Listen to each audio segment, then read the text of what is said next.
What's up, good people? It's your man Jay Ivy here in celebration of the 9th annual anniversary of Books Inc. Author Showcase. Unfortunately, I won't be able to attend today due to the 20-year anniversary of the Million Man March. I was trying to work it out to be in two places at one time, haven't figured out that magic quite yet. But in the meantime, we have a lot of amazing authors here. 30 authors will be here facilitating workshops, help to extend the knowledge and wisdom that they've attained over the years through their process. And we have a lot of other authors here that are just here to learn and here to figure out how to write those amazing stories. So, you know, soak up the inspiration. Thank you for the invitation, and looking forward to the 10-year. Make sure y'all check out Dear Father, and always remember, dreams don't come true. They are true. Peace.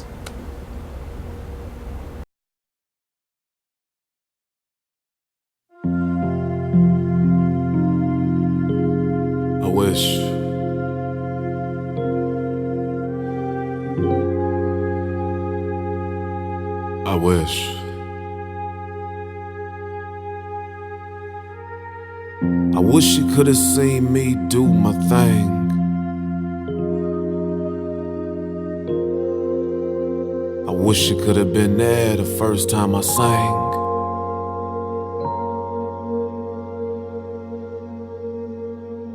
I wish you could have seen how your baby boy flow.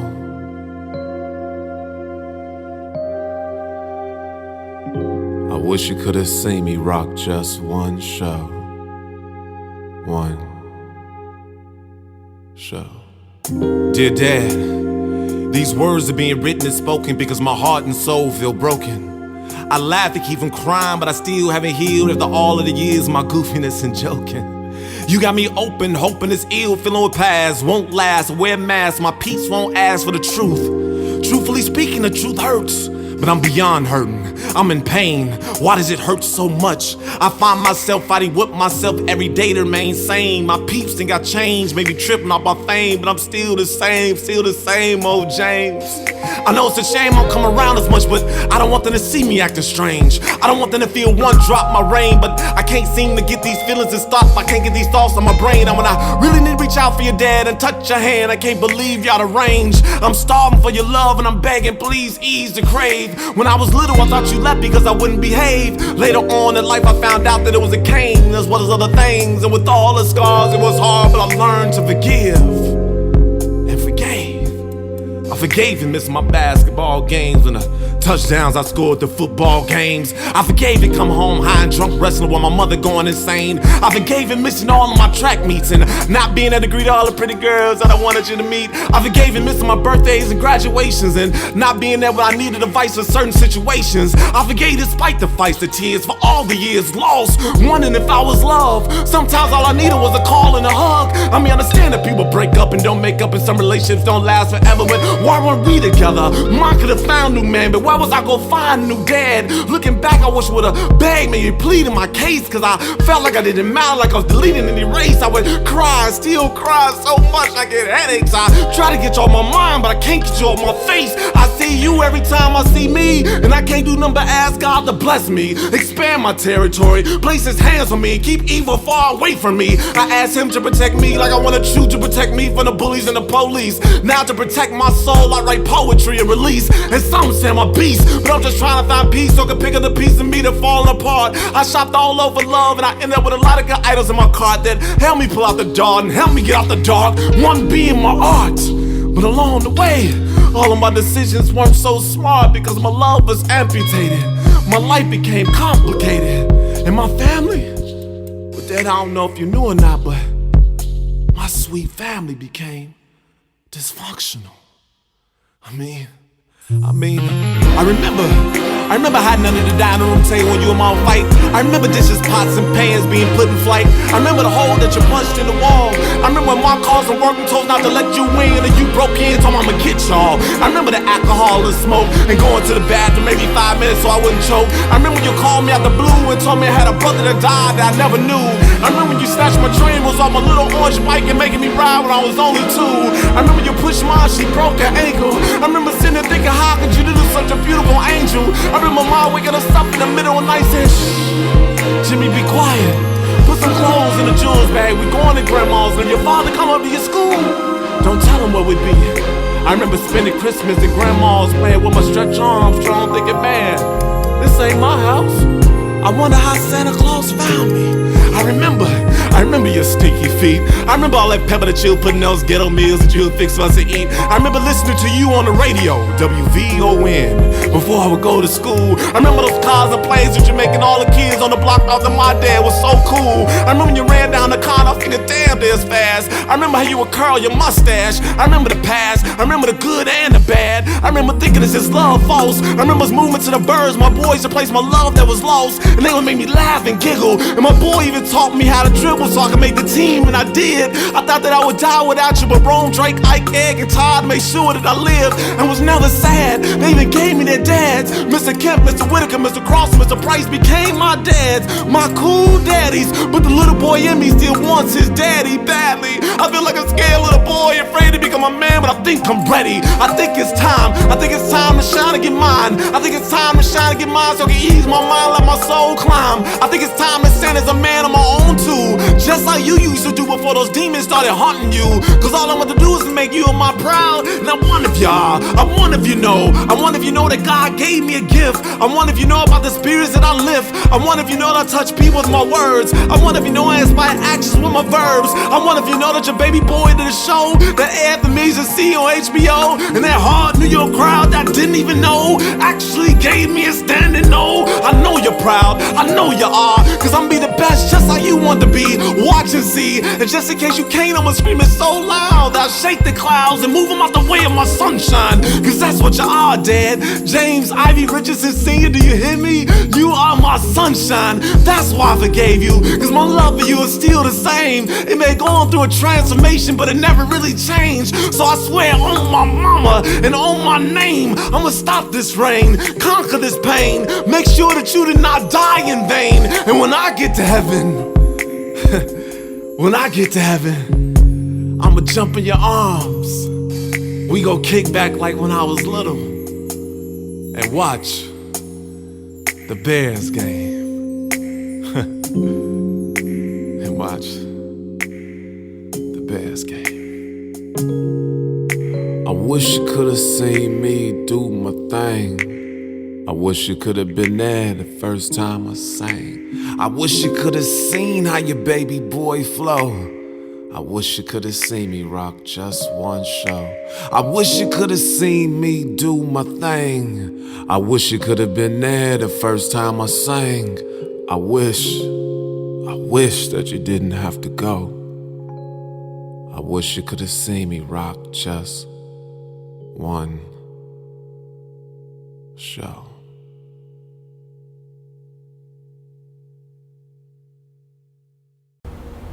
Good morning. My name is Walter Perkins. I'm Director of Editorial Services for Books Inc. Literary Services, the new business that is being launched today that you will learn more about later in the program. I'm here this morning to interview Jay Ivey about his book and also about just the writing process and the publishing process in general. And right now we'll get right to the interview. Good morning, Yes, sir. Jay. Good morning, good morning. Good to see you today. Yes, sir, likewise. Good. Jay, many children are abandoned, but few of them write about it in a book. Why Yeah. did you write Dear Father? Well, Dear Father started as a poem that I wrote at a time where I was just really going through it. I was, my father, he was there in my life when I was younger. Then my folks got divorced and I didn't see or hear from him for 10 years. And we had the opportunity to reconnect, but after we reconnected, he passed away. So I was going through this roller coaster of emotions. And after having conversations and lessons of forgiveness, which was something that, a gem that was given to me by my cousin. She told me I need to learn how to forgive, and my wife told me I need to learn how to break the cycle, and my mother just told me you need to let your father, rest in peace. I figured it was time for me to truly just let go. So I wrote this poem, and immediately after writing this poem, I could feel the healing, I could feel the pain start to just, I felt relief from that pain. So I decided to turn that poem into a book after having a lot of conversations with people who were able to relate to the poem. Okay. Decided to turn it into a book. Okay. So would you describe the writing process as somewhat therapeutic? Oh, absolutely. It was very therapeutic. Writing Dear Father was very healing. There were other levels of forgiveness that I discovered. There were other things that I was able to learn about myself. There were lessons that I was able to learn from others as I was, gathering information about my father.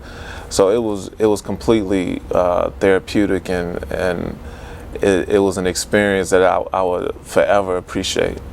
Unlike most first-time authors, you were able to navigate the publishing process and get your book published by a mainstream publisher, Simon & Schuster. Right.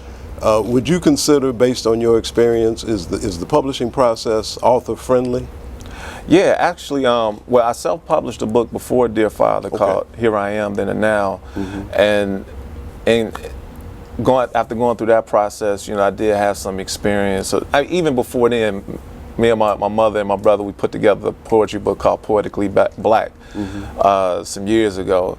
So going from that to having the experience of dealing with a publisher, I had a great experience. It was author friendly. They were, they didn't shoot down ideas. They didn't make it difficult as far as my creativity and my creative control was concerned. I was able to pour into the story exactly how I wanted to, and they had, after they were able to see my style and process, they had some good feedback and good ideas that they were able to bounce back to me. So I was able to take those ideas and look at them and then develop them and tie those into the story as well. So it was a great experience. Good. There are so many different issues and challenges involved in the publishing process. What are 3 things that you wish that you had known before you published Dear Father? Well, I guess one thing is time, just the time that it takes. You have to be able to set a lot of time aside to be able to create and then come up with different strategies as far as the marketing is concerned. And I'm a performance poet, so along with doing the typical book signing, just looking for great opportunities for me to present as an artist, as a poet. The marketing aspect was definitely something I wish I would have known. As far as you come into a situation with a machine, right, essentially, and I guess you kind of feel like all the answers are solved, but the answers are solved. You still have to go just as hard, if not harder, than you were going before you signed up with them. So that was definitely one thing. And okay, so the other point I was going to make is just knowing that it's not just you. You go in thinking you go into the situation of okay, I'm signing on with this publisher, but that publisher has a roster of authors. Right. So with that, you have to know and learn how to. You have to compete. You have to make room for yourself. You have to make it known or make it viable that for the company to invest into what you're doing, into your idea, into your story. So those are some of the things that I wish I would have known and definitely learned going into it. As you mentioned earlier, this is the 9th anniversary of the Books Inc. Author Showcase. How important are events like this for authors as far as offering them networking opportunities and ability to learn about the publishing process? Yeah, well, it's I mean, things like this, I was looking through the brochure and even just being familiar, with Books Inc. Literary Services is definitely important for authors who are first timers, not even just first timers, for seasoned authors to be able to come into a room and be able to share ideas, to be able to see, you know, what worked for other authors, what didn't work, some of the challenges, some of the from the writing aspect to the marketing aspect to the just getting dates so you can present and be seen and be heard. So it's, you know, having something like this, and even, you know, the design of the book, and, you know, just every aspect of it that goes into it. Because, you know, when someone has, you know, the idea, you know, you have somebody that's creative and say, I'm gonna write a book. Right. That person, that author needs to know that there's a lot more to it than just saying I'm gonna write a book. Exactly. You know, you need to know about the editing process and the rewrite and the rewrite and the rewrite, and then the printing process, and you know, just having the timeline as far as the planning. You know, it's not just writing a book and putting it out. Exactly. You need to put it out the right time with you know, with marketing plans attached to it, and having the right people, the right publicists, the right, you know, just the right things to help, you know, fuel this train that you're creating. So, is this something like Book Inc.'s? This is very, very important. Okay. You know, something I wish I would have, you know, had available to me 20 years ago. You know, so I'm excited that you guys are doing this. Okay. And I want to make sure that we distinguish between the Books Inc. Author Showcase, which is the networking event, and the Books Inc. Literary Services, which is offers the various professional services to authors who are trying to write a book. Right. Okay. Jay Ivey, what's next for you? Well, what's next for me is, you know, I'm still steadily pushing Dear Father. You know, it taught me a very valuable lesson of the power of forgiveness. So one of the things that I've recently done is I recorded the audiobook for Dear Father, so we will be releasing that soon. Also, along with the audiobook, we have a Dear Father letter writing campaign. The theme is 1 million letters written, 1 million hearts healed. So we want to use Dear Father to inspire 1 million people to write letters to their father, no matter if the relationship is good, bad, or ugly, and just continue to have this conversation of healing and forgiveness.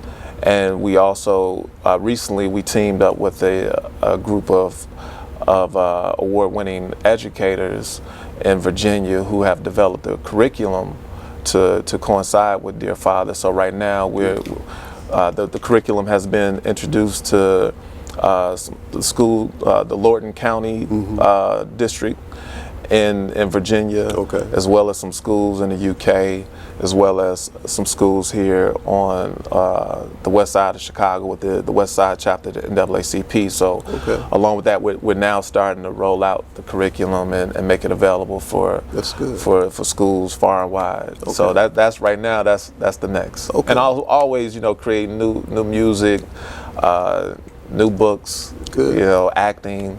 I just did a Muhammad Ali documentary that was on BET last week. So I had the opportunity to narrate, and I was the poetic narrator in that. Shout out to Cootie and Chike.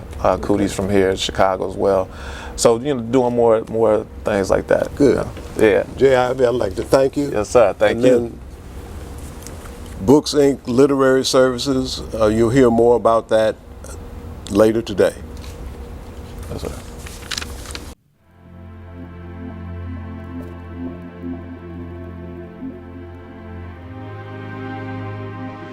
If you don't deal with your emotions, one day your emotions are going to deal with you. I found that out a while ago through my discovery of writing, through my discovery of poetry, just having the ability to dig deep and see how my poems and my poetry and my art became a mirror of my self-reflection. Through that journey, I was able to see some things that I liked, saw some things I didn't like, and one of the things that really hit home and really caused a lot of pain, a lot of strain in my life was the fact that my father wasn't there.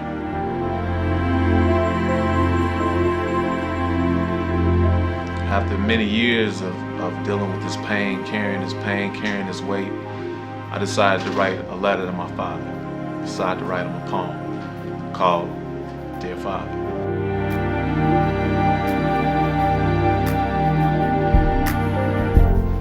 My tears poured down and steered the ink on the page in new directions. It was the happiest poem I've ever written. It was the happiest I've ever felt. The weight that had been magnetized in my spirit had been lifted. The release of it made me appreciate everything I had been given. It made me a much better person. It made me a much better man. In that moment, I knew that I could begin life again. I could move forward without reservations, without guilt, without doubt or regret. I could rejoice in knowing who I am and where I come from. I could work on me with an honest heart. I could work on the parts about myself that I wanted to improve. I felt free. I was free. I felt free. I was free. Through that poem, through that writing, I was able to find a huge sense of forgiveness, a huge sense of healing, a huge sense of just freedom and not having to carry this load that I carried with me for so many years. I was able to find my joy and my happiness through writing, through letting go, moving forward, and through writing that letter. Although there were tears on the page when I wrote it, it turned out to be the happiest poem I've ever written, because writing it, I found myself becoming lighter. You know, I felt the pain melting off. I felt, the struggle kind of going away. And when I was able to forgive, I was able to find the healing that came from expression, that came from poetry, that came from the written word. And the more that I read it, the more that I recited it, the more that I shared it, the more that I performed it, I feel better and better and better and better. And I would feel more empowered. I was able to break this cycle of pain through the power of forgiveness, through the power of poetry. And this journey it was such a beautiful journey, so many twists, so many turns, and so many lessons, so many blessings. And that's why I've decided to write this story, to share this story, because I feel like the same way I was able to find this healing, there's so many others that will be able to find it. So I wanted to share this story with you.